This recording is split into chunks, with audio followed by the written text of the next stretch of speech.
Got a very cool customer guitar on the bench today. It's a 1974 Gibson Les Paul Deluxe. Got the mini buckers. We're doing a refret on this guy. He wants some stainless jumbos on it. These guys are pretty flat. I have a flat blade on the soldering iron that I've notched a hole in. This allows the blade to run and stay on the fret like a track. And then you've got these tools here.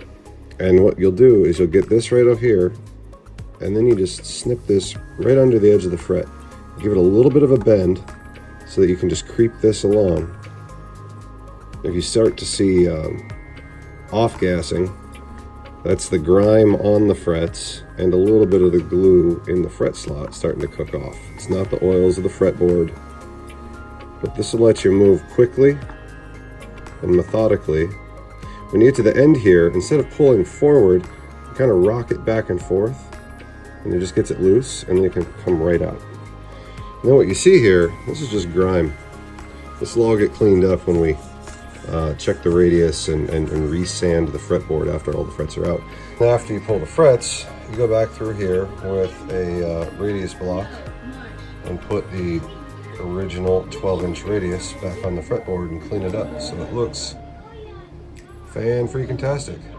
Here I'm clearing out the fret slots and deepening them a little bit so that the new frets will fit since we shaved down the fretboard a bit. Measuring out new frets, clipping them, and then since this guitar has a binding, we use the tang nippers so that we can get the tang in between the two bindings while leaving an overhang of the fret material. Then you go back through and nip off the edges.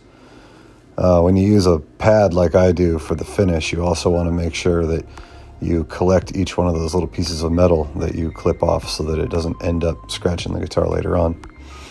This is probably the most tedious process for any refret, especially on a Les Paul with such a low profile neck, is beveling the edges, because you want to get those frets nice and clean against the binding.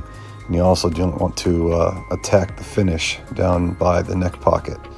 So it takes a lot of time and a lot of honing your skill. And this is one of the reasons why, even though I'm showing you how to do a refret, you might trust a luthier to do the work for you. Going in here and doing the fret level after cleaning up the edges. And we go in with the crowning file and the sandpaper. You've seen this before, but we do the same process on all of it. Peel it back, give it some oil, and now it's time for a setup.